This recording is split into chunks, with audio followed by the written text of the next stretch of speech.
Në epokën digjitale, fushatat politike kanë ndryshuar rrënjësisht. E kemi parë tashmë që shumë politikanë duke filluar nga Shtetet e Bashkuara të Amerikës e deri te Kosova e Shqipëria kanë ndryshuar mënyrën se si bëjnë fushata në këtë periudhë. Jemi mësuar të shohim në diskutime në rrjetet sociale tashmë dhe duket sikur kanë braktisur të gjitha të formën e mediave tradicionale që jemi mësuar të shohim deri më tani. Po është një formë kjo për të qëndruar më afër me publikun apo është një sfidë edhe për transparencën? Për të folur dhe për të kuptuar më shumë, kam shumë kënaqësi që mëngjesin e sotëm ta nisim me gazetaren Denada Kole. Mirëmëngjes dhe mirë se erdhe. Kënaqësia është e imja. Ju mësuar ta nisim me Shtetet e Bashkuara të Amerikës, kështu që fillojmë me Donald Trump që në 2017 ai tha nëse s'do të ishte Twitteri, unë nuk do isha këtu. A është kjo një A që duket sikur nga i moment filloi dhe epoka e rrjeteve sociale, pra e fushatave që përqendrohet këtu? Mendoj që trendi i rrjeteve sociale dhe komunikimi duke evidentuar marrëdhënien publikut me politikanë drejt për drejt, në fakt nis pak edhe më herët. Vjen me Barack Obama në atë që unë kam parë dhe kam qenë prezent për ta ndjekur, në atë raportin e afërt. Ne ishim mësuar që ta shihnim politikën, sidomos në Shqipëri, por edhe në botë, në një, po themi, standard tjetër, duke ju referuar një gjë pak më të largët, nuk është se kishte një komunikim kaq të drejt për drejt, dhe ishte media tradicionale që bënte këtë lidhjen dhe kishte edhe fuqinë e një individi, politikani apo qoftë edhe një gazetare, çdo njeri tjetër, të kalonte përmes medias tradicionale. Komunikimi virtual nis me erdhi i dukshëm të Donald Trump, por këtë komunikimin e parë filloi ta kishte Barack Obama. Kujtojmë ato videot dhe fotot cilat filluan të bëheshin virale, më pas të kopjoheshin një farë forma apo të frymëzonin liderët evropianë, pastaj vinë edhe në Shqipëri natyrshëm. Donald Trump solli një, po themi, një ardhje tjetër, të rësisht tjetër, nga ana e komunikimit, tek qasja, tek forma, duke e rikonceptuar marrëdhënien e politikës me audiencën, me publikun, me votuesjet. Po, ishte ai, ishte fushata që e gjithë media tradicionale aso kohë ishte kundër, po edhe media online, dim gjithë problematikën që ka patur Donald Trump në këtë periudhë, pra në 2016-17 e deri në 2020. Por mendoj që si në çdo betejë, ku armët që ti ke kundër, nëse je aq i Zotit dhe ke edhe një perceptim më larg pamës, ti arrin ti bësh të tuat dhe ti përdorësh. Unë mendoj që këtë bëri Donald Trump, pastaj në 2020 i ka përdorur, e nga 2020 vazhdoi deri kur kulmoi në zgjedhjet e nëntorit, ku unë mendoj që nëse ka një element definues për fitoren e tij, ishte përdorimi i medias online dhe i rrjeteve sociale. Ne kemi parë në fakt edhe nga Biden për shembull që përdori influencer të rinj për të afruar më shumë edhe këtë audiencën dhe këtë votues të ri. A është funksionale apo mund të themi që është një flusk e momentit? Pra nëse ata mund të bëjnë për vete me trendet TikTok-u në sensin që mund të jenë më të afërt për audiencën, apo është një flusk që më pas zbehet edhe nuk e ka efektin afatgjatë? Duhet të kuptojnë se sa ne arrim ta bëjmë këtë gjë, apo politikani, gazetar, influencer, arrin ta përvetsoj këtë armë dhe ta ketë të vetën. Për shembull, ne në zgjedhjet e nëntorit në Shtetet e Bashkuara të Amerikës, pam një njeri i cili shpërfaqi për mediat online kryesisht, që ishte Donald Trump, evitoi të gjitha ato daljet e televizioneve që janë mbar ndërkombëtare, pra ne kur themi CNN e shef gjithë bota, pra nuk është vetëm një audiencë amerikane. Ai çfarë bëri? Vendosi të largohet. Ndërkohë që nga kampi demokratëve, zoti Biden e më pas edhe Kamala Harris zgjodhen të kishin influencën më të madhe të medias tradicionale.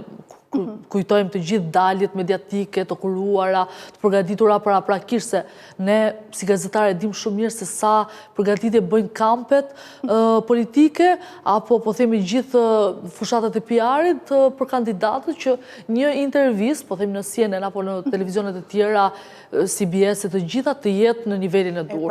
Ndërkohë që Donald Trump, ne dim historinë tashmë të bërë mediatike, që të gjithë konkurrencën, po themi, apo atë shpërfaqjen e tij vendosi ta bëjnë në rrjetet sociale, në mediat online. Baron Trump, që ishte i biri vetëm 18 vjeç, që ishte nga njerëzit që e këshilloi që ai të ishte sa më pranë podcasteve, që ishte një trend që po ndiqej vazhdimisht. YouTube-i ne e dim që në Amerikë është, po themi, një televizion të rinj, por edhe 54% mbaj mend në vitin 2024 të njerëzve konsumonin në Amerikë, po themi, çdo gjë nga YouTube-i. Pra është fuqi e cila duhet përdorë. Këtë gjë diti ta bënte më së miri Donald Trump, duke marrë pjesë në të gjitha podcastet të cilat ishin më të njohura, mbaj mend Joe Rogan, domethënë duhet ta konkretizoj në Shqipëri. Ne nuk hymë për ta parë në media online, po themi kryesisht aty. Ne kuptojmë që ka ndodhur diçka dhe pastaj e kërkojmë në YouTube. Kurse në Amerikë, kur Joe Rogan ka, po them, është ai njeriu që bën podcaste dhe për audiencën në Shqipëri, ti hyn dhe e kërkon në orarin që ndodh, pra, është një formë siç uleshim para televizionit dhe ndisnim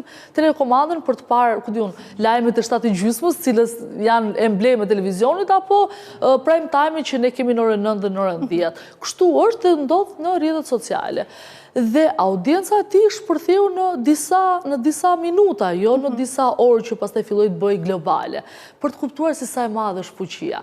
Nga ana tjetër, kur shkojmë tek emra si Joe Biden, të cilët nuk është se i kanë të vetët, domethënë nuk është se ai shpërfaqjen e ka patur gjithkohës në media tradicionale, ti kupton që ka një ngërç, do duhet të shkrihet më mirë me personazhin. Sado që u mundua Kamala Harris, fokusi i saj nuk ishte tek media sociale dhe kjo kuptua edhe për nga, po themi, gjithë pjesa që pasoi në fushatën elektorale amerikane. Po këtu kuptojmë që nuk është për të gjithë, me sa duket. Pra nëse kemi dy raste që dikush ka ditur ta përdorë më së miri, dikush tjetër ka ngecur sepse është mësuar në atë median tradicionale. Po me që jemi këtu, a është kjo një mënyrë më e mirë për të afruar me audiencën, për të qenë më afër dhe për të folur mbase më qartë me ta për t'i aksesuar, apo është edhe një sfidë për transparencën? Pra duan të shmangin mbase ato pyetjet e gazetarëve, duan të shmangin atë çka nuk duan ta thonë në një moment caktuar.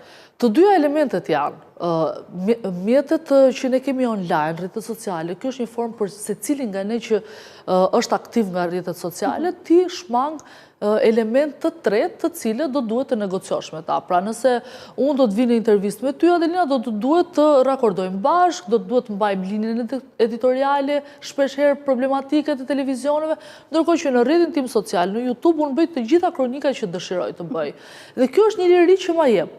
Sigurisht që me lirin vjen dhe përgjegjësia, sepse ne shohim që keq përdorimi i rrjeteve sociale pastaj shkon në nivele shumë ndaja, që nga politikanët, apo gazetarëve, apo influencerave e të gjithë me radhë. Sigurisht që nëpërmjet shpërfaqjes në rrjetet sociale, politikani është e vërtet që e shmang përgjegjësinë e një gazetari, të një njeriu që ditë kuptoj propagandën, të një njeriu që ditë kuptoj nëse po bën një fake news, nëse po abuzon me atë që po thot në mënyrën se si e thot. Pra, gazetari, kjo është detyra e gazetarit, të t'i rri përballë dhe të ketë, po them, tjetë ai zëri publikut. Ndërkohë që rrjetet sociale në fakt të afrojnë, kur vjen puna tek politikanët, pra evitojnë këtë personazhin e tretë që është gazetari dhe janë në komunikim direkt. Aty ndodh komunikimi i cili mund të jetë i jashtëzakonshëm, kur ti merr spuntot, ti merr kritikat, ti merr pyetjet, dhe patjetër është si një fushat sy më sy, apo derë më derë, apo raporti shumë i afërt me njëri tjetrin. Por ndërkohë, mungesa filtrave shumë herë bëhet problematike. Kemi komunikimi që shkon jashtë normales, por unë mendoj që edhe politikanët këtë e kanë kuptuar. Domethënë, diskursi i tyre në rrjetet sociale është i ndryshëm, veshja është e ndryshme. Pra ti nuk ke të gjitha ato elementet të cilët tek ekrani i televizionit tradicional ta imponon. Pra nëse do vi në një intervistë në media tradicionale, xhaketa apo veshja, kodi, mënyra shpërfaqjes është sigurisht në disa rregulla. Ndërkohë që kur unë bëj një kronik, qoftë edhe për politik, dhe dal apo politikani del të bërë fushat, nuk është domosdoshmë i detyruar të jetë i krehur, i veshur në mënyrën, po themi, tradicionale që ne jemi mësuar. E shohim të veshur me atletë, sport, një ditë të zakonshme pune, për t'u afruar me qytetarin. Kjo ndodh në Shqipëri për afërsisht gjatë kohës së zgjedhjeve dhe nëse i hedhim rrjeteve sociale një sy, ditët e sotme, e gjithë fokusi është te rrjetet sociale, tek videot e tyre. A din ta bëjnë të gjithë? Unë mendoj që jo. Edhe në këtë rast kemi ndryshime dhe atë ndarjen që mund kemi për ta, po fillimisht ne patëm zgjedhjet në Kosovë pakten më së afërmi për të kaluar tashmë edhe tek fushata zgjedhore në Shqipëri. Kishim zotin Kurtin që në një intervistë po thoshte dhe duket sikur po ndalonte ato dalje dhe po justifikonte daljet e tij televizive, duke qenë se kishte pasur problematika të herpashershme dhe ku shpreh konkretisht që ka media të lirë në sensin që mund të flasin çfarë duan, po edhe shumë të lirë në sensin që mund të blihen dhe shiten. Kjo ka nisur edhe si një diskutim më pas edhe më i gjerë, por për të filluar me Kosovën se si kanë arritur ta menaxhojnë ata këtë fushatën në rrjetet sociale dhe për të kaluar më pas edhe tek përshtatja që po bëjmë ne në Shqipëri me fushatat në rrjetet sociale. Sa i takon zotit Kurti, ai ka një problematik me daljet, nuk është që ka patur këtë qasin si zoti Rama, i cili ka një komunikim të vazhdueshëm, të përditshëm, sa kohët e fundit zgjimi është i domosdoshëm për çdo gazetar, se çdo takim e ka në 8:30 të mëngjesit. Pra, është një komunikim i cili është konsistent, ti merr çdo informacion, ai bën shpalosin e programit. Pra, rrjeti i tij social është një lloj po themi media të cilët ti referohesh dhe merr informacionin direkt nga ai. Ndërkohë që zoti Kurti në fakt shpërfaqet në rrjetet sociale i ka të pakta, daljet me gazetari ka shumë më pak të pakta dhe debatet televizive pastaj ka njërë në 5 vjet. Kështu që sa i takon zotit Kurti është marrëdhënia e tij problematike me të gjitha llojet e mediave, nuk është se ka bërë një po themi një braktisje të medias tradicionale dhe ka shkuar drejt medias online. Jo, zoti Kurti përgjithsisht i ka shmangur mediat përgjatë gjithë kohës qeverisjes së tij dhe këtij 5 vjeçari. Ndërkohë që pjesët të tjera të liderëve, jo.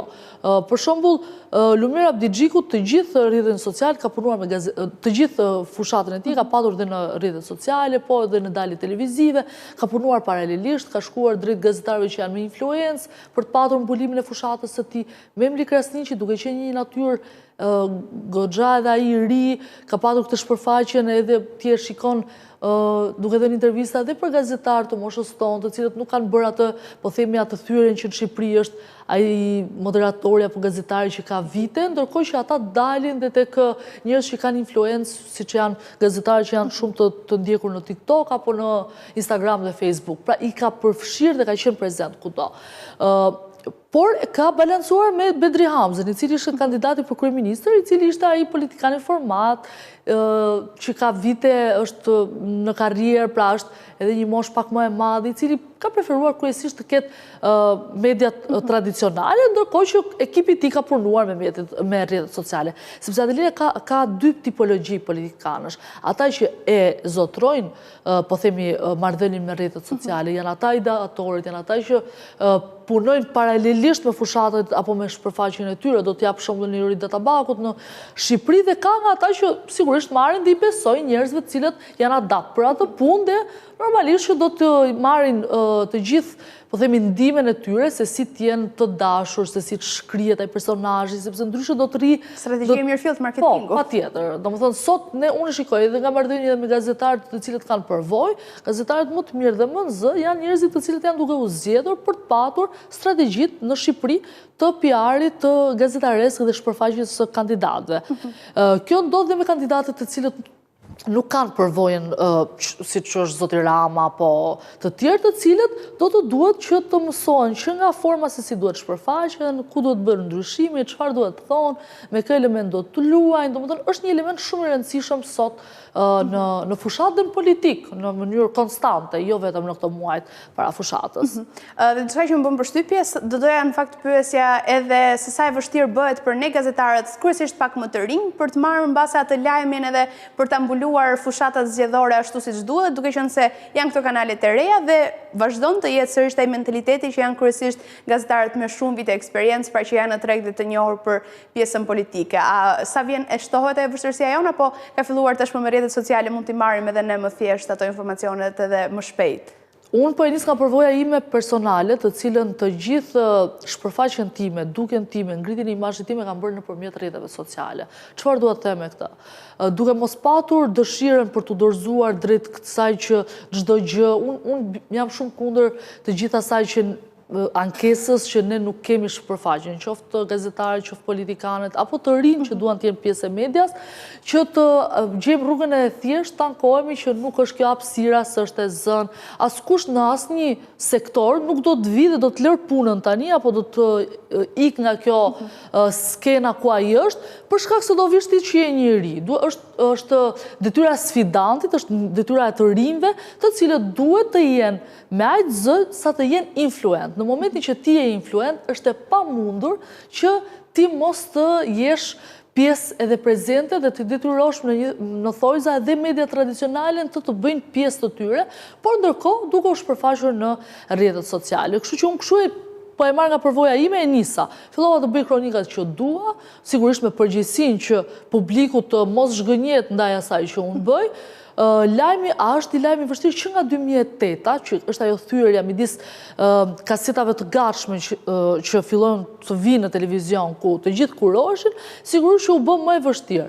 Gazetari teorikisht ishte më pasiv, ti duhet rije në zyrë dhe ajo të vinte e gatshme. Por mendoj që gazetaria, kur dëshirohet të bëhet, gjendet forma, mënyra, hapësira, edhe në të gjitha, po themi, televizionet apo linjat editoriale të cilat nuk janë në dorën tonë.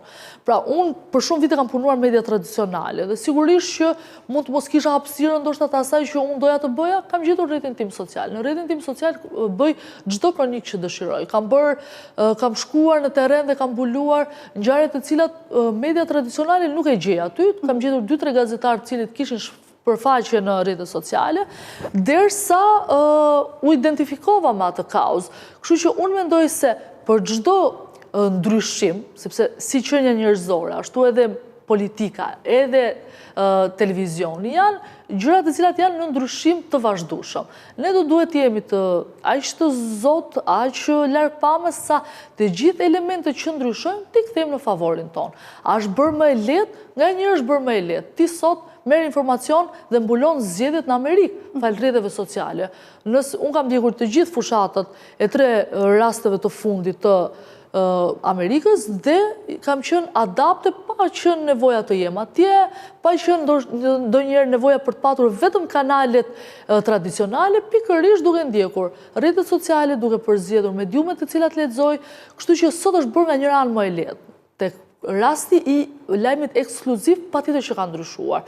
Do të thonë sot që ti të pretendosh që të bësh një lajm ekskluziv është shumë e vështirë. Do të thonë edhe kur ndodhet me gazetarë të cilët kanë vite, ka një rakordim përpara. Unë kam punuar në backstage 5 vite, kështu që e di se si ndërtohet çdo gjë që ne shohim pastaj në atë ekranin, të cilët na shpërfaqet kryesisht në prime time në darkë. Kështu që lajmet ekskluzive kanë ndryshuar koha dhe nuk është se ndodh më.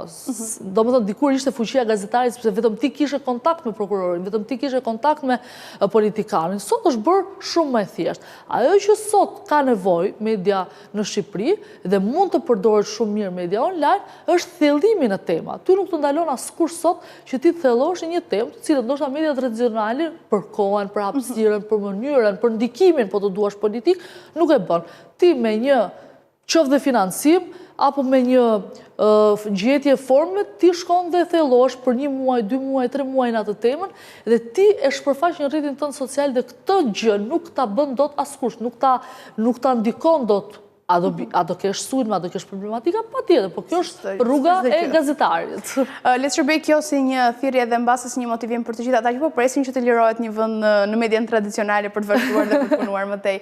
Faleminderit shumë që ishe me ne sot dhe për të gjithë shembujt edhe këshillat që sollen në fund. Ishte kënaqësi. Ndërkohë ne do të shkëputemi për një hapësirë të shkurtër publicitare për të rikthyer sërish këtu në Start.